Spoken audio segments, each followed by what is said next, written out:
Good morning, everyone. Lots going on as usual. Today's Sunday, September 14th, 2024, and the government is this government spending is out of control, and they're proposing austerity. Tough choices, says Mark Carney and the government House leader, and the budget is supposed to be coming in October, and that seems like a long time to wait, right? Like, I think that shouldn't they have a budget first thing? Why we're going to spend for a whole month and then we're going to get a budget? That seems, I don't know. I'm very, very skeptical, but this government is out of control, I think, is one of the ways you could describe them.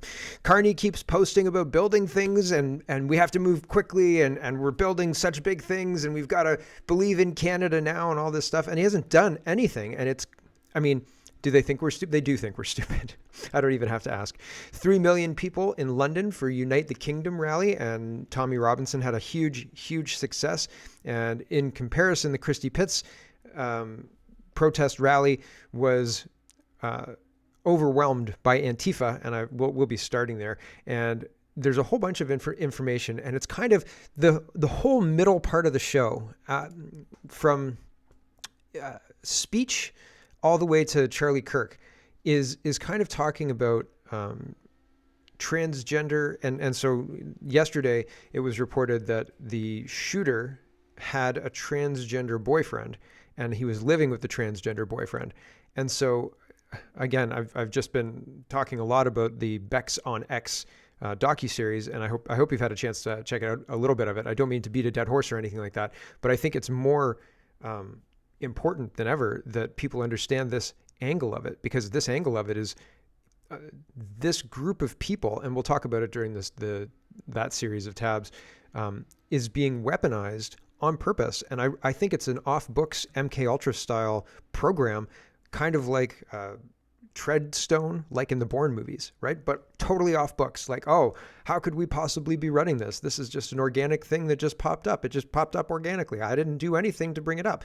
And in reality, they have handlers, they have forms, they have basically, yesterday I was talking about how it's almost a call and answer, an echo or something like that, where they know or reasonably could expect people who are exposed to these kind of drugs will start to disassociate, will start to do certain things and then seek out other people who think like them. Maybe even play specific video games. Maybe video games are designed specifically to target that group of people. And then the answer is, when those people connect on forums and things like that, they're easy to groom, easy to activate, easy to bring into the fold, into that ideology. And then you've got a shooter, right?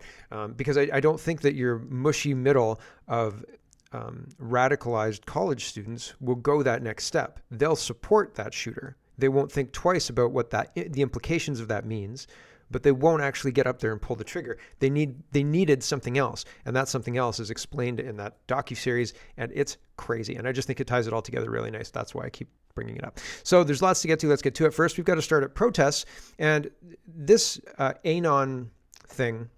This is a 23-minute video, and this is talking about how you step society into a situation where protests are getting worse and worse, et cetera. How do you destabilize society and install your ideology? And this guy's talking about step-by-step process, and he goes through 1, 2, 3, 4, 5. But I thought the intro was really interesting, and we're going to start here because the death of Charlie Kirk kind of kicked off this new phase we're in, and people are noticing and articulating it better than I can. So here we go. And what I think is a absolute concrete law of history. It's concrete law. The minute that your ideas require violence to enforce or spread, they're already completely bankrupt. Every tyrant, every failed ideology, every social collapse starts the exact same way. The debate dies, then violence takes the place of debate. And you can't argue with a gun. You can only kill with it.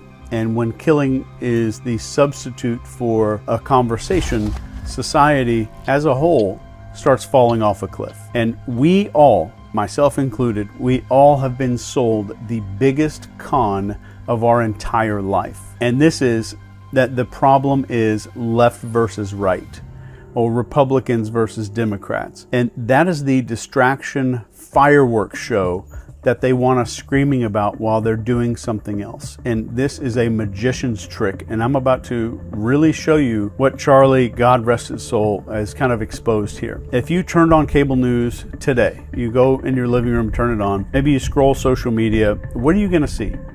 The absolute fringe.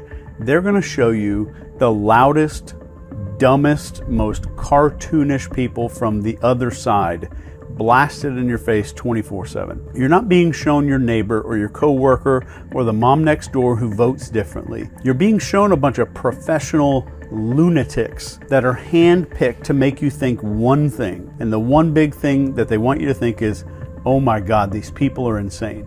They are the enemy. That's the reason that we're going downhill. And none of this is an accident. This is word for word textbook psychological operations. And military psyops manuals literally describe how you isolate a target audience, then you pump them full of a bunch of outrage, you create a tribal us versus them identity. This is straight out of a psyops. Okay, so we'll leave it there a little bit. And so here's what happened at Christie Pitts yesterday. Here is 6 Buzz. Toronto police arrested a protester after he grabbed a Canadian flag. So this guy's starting to get aggressive and violent. He's arrested. So this is Carmaya's. Carmaya does a whole bunch of this kind of on-the-ground journalism, and she records a lot of this stuff that's going on. And she puts herself and her videographer in situations that look very, very concerning quite often. Here's the situation. Sorry, it's loud. Fuck you! Go fuck yourself, you fucking faggot.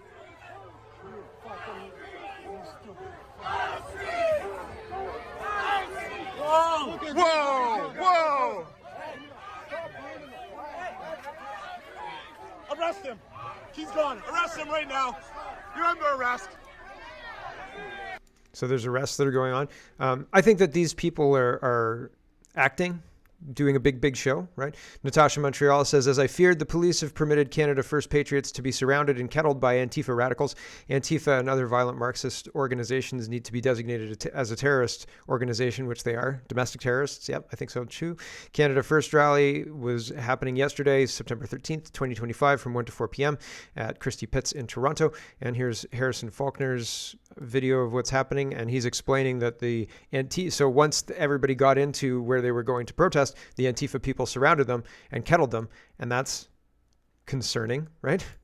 All right, Harrison Faulkner here at Christie Pitts Park for the Canada First rally. As you can see, this group of protesters, a peaceful group of Canadian protesters opposing mass immigration, have been completely surrounded by counter-protesters, calling them fascist. Take a look at this sign behind me. End white supremacy. As you can see here, the police have formed a barrier, and essentially everyone here is enclosed. It's remarkable. So, unbelievable. Unbelievable stuff. Very, very concerning. Tom Mazzaro is responding to another one of Harrison's videos, and he's recording the protesters. It says, Nazi scum off our street. Far left counter-protesters shout down Canada First rally attendees as Nazis in downtown Toronto. Tom Mazzaro says the only Nazi symbol I saw today was on a leftist protester. Today's rally was supposed to be about mass immigration. That's not what it became. I've never seen anything like this in my life. The hatred from the left towards the right was something I had to witness for myself. Yeah, pretty wild. And I think this fits into psychological operations. I think that this is done on purpose, and this isn't working. We need a different medium. We need a different way to protest because what we're doing is failing. Jack says, Antifa must be listed as a terrorist organization. Pierre Poilievre, are you seeing this? Efren says, Antifa and union radicals intimidate the peaceful Canada First rally here in Toronto. So there's lots of video about this. I'll just show this one too.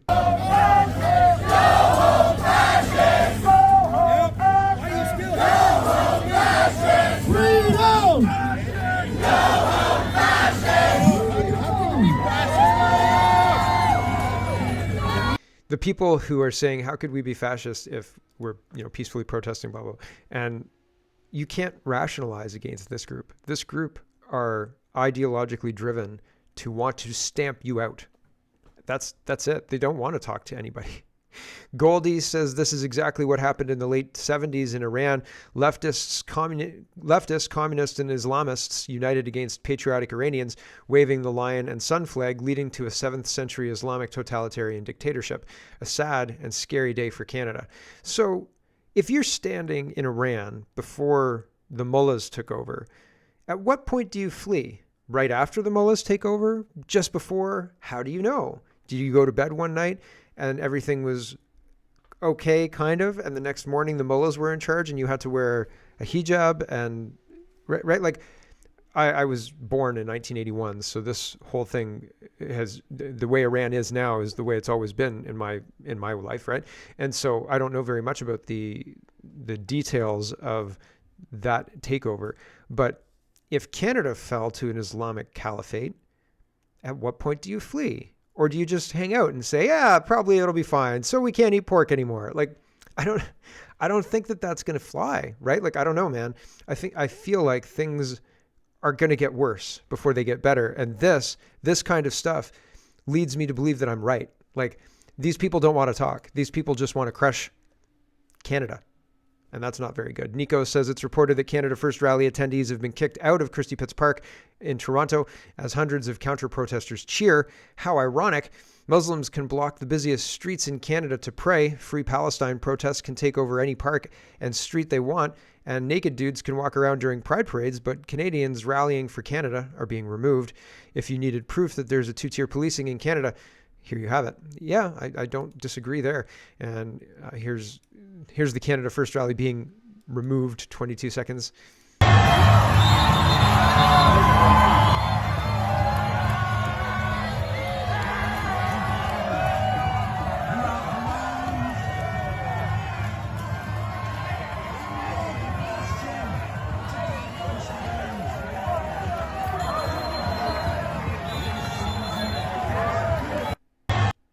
Pretty crazy. And what that does is it emboldens the Antifa people who are able to continue being violent in the face of the peaceful protesters who were asked to leave by the police. What should have happened is the violent protesters should have been arrested by police. And instead, we get the violent protesters continuing to be violent and intimidate while the peaceful ones are asked to leave. In Toronto, there was a Canada First rally at Yonge and Dundas Square. Carmaya says this Canada First rendition of the national anthem at Yonge and Dundas picks up steam along the way. So people are loudly singing "O Canada," and there were counter-protesters, but the regular protesters outnumbered them at Yonge and Dundas Square. So I guess it was early in the day. I don't know. I'm not sure. So it's concerning because, again, I think our strategy needs to change. What we're doing is not effective, and we should change tact. CTV says government House leader warns of tough choices ahead of fall budget. And it's insulting to hear that we have tough choices ahead of the fall budget after money's grown on trees for years and we sent billions to foreign countries to put up signs that remind their citizens not to poop on the beach, yet we have people pooping on our beaches. And we've sent billions to Ukraine for nothing, really. We've sent billions to Gaza for nothing, really. And all sorts of other examples of foreign spending that doesn't actually yield any results. The Asian Infrastructure Bank, was that $600 billion or something like that? Nothing. We get nothing from that. What have you gotten from that? I haven't gotten anything from that. We've gotten canola tariffs from that. So it makes no sense to me to have all of this spending and then they come in and say, oh, you know what, Slava Ukraini, but you guys get austerity, right? Like, it's not great. Here is the article. Government House Leader McKinnon is warning federal government will have to make tough choices ahead of the fall budget that is set to be unveiled in October. October. That seems like a long way away. The government has run a large deficit since the pandemic. I think blaming the 2020 COVID-19 pandemic is very, very poor. That's like akin to blaming the Stephen Harper for Justin Trudeau's failures, right? Anyway, the pandemic.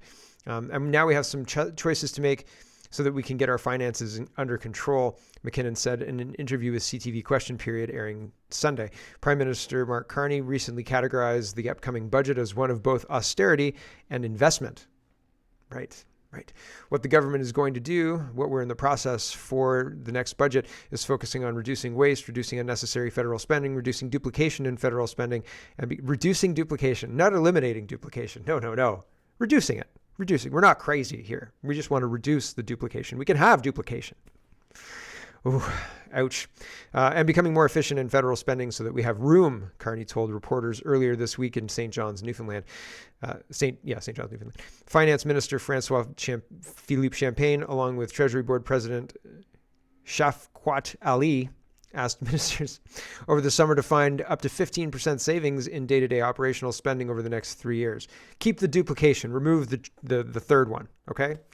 When asked by reporters earlier this month about the potential for public service cuts, Champagne acknowledged there will be adjustments in different places. Carney, meanwhile, has faced questions over how he will reach the election promise of capping, not cutting the public service, eliminating $15 billion a year by 2028, while also spending billions of new dollars on defense and tariff supports. The Liberals' election platform also pledged to protect public services like childcare, dental care, and pharmacare. When asked by host Vasi Kapoulas whether the federal government will honor the pledge to cap, not cut the public service, McKinnon said, "We're not going into this with a view to reducing headcount." Okay, so keep in triplicate, keep the 3 layers, but remove free Friday lunches. How's that? They all work from home too. It's ridiculous. I'm sure the reason there's 3 of the same person doing the same job is so they have somebody in the office and 2 more at home, all to do the work of one person who can speak English in the office. Of course, right? But you got to pay 3 people for that because job numbers.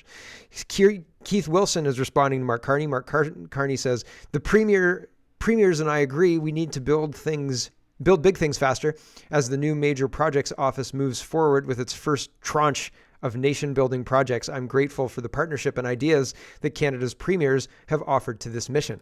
This is absolute nonsense. This is 22 hours ago. This is like one of the more recent tweets from the Prime Minister of Canada, who has got nothing accomplished other than opening up a bureaucratic office that has done the major projects that have all been under construction for the last 5 years. We're not getting anything new in this. We're just getting a new bill for bureaucracy that will do nothing for us. Absolutely nothing for us. Keith Wilson is responding to this. He says, "You're incompetent. Resign. Canadians need thousands of projects approved now, not just 5 projects that were already approved. Repeal your stupid laws." And I say again, the Conservatives voted for C5, giving the Liberals a get-out-of-jail-free card to try and develop some national interest projects without repealing all their bad laws. And it won't work. And it never would have worked. And the Conservatives look weak by supporting this law. They should have said, the only way to get anything done is to repeal your stupid laws. We're not voting for a stupid get-out-of-jail-free clause on this. We're not voting to give you an out on this. No. But instead, they supported the Liberals to say, oh, well, we've got to support some things to get some things done. The Liberals don't want to get anything done. The Liberals want to censor the internet. That's the only thing they want to get done. And so does Poilievre. And they're damn well going to do too. It's ridiculous. And it's going to be one of the first things they do.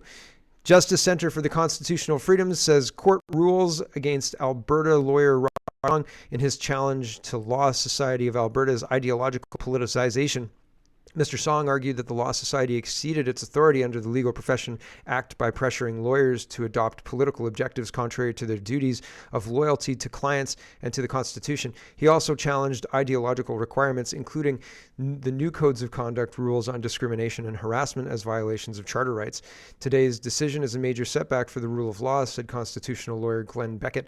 By largely refusing to look at the evidence or consider the arguments, the court effectively immunized the Law Society's political adventure from any judicial oversight. If the Law Society wants to convert the profession into an ideological super legislature, it seems the court won't interfere. Our only hope is firm legislation. An appeal is under consideration. So that's not good news. It's not good news at all. And I mean, there's lots of not good news in Canada, unfortunately.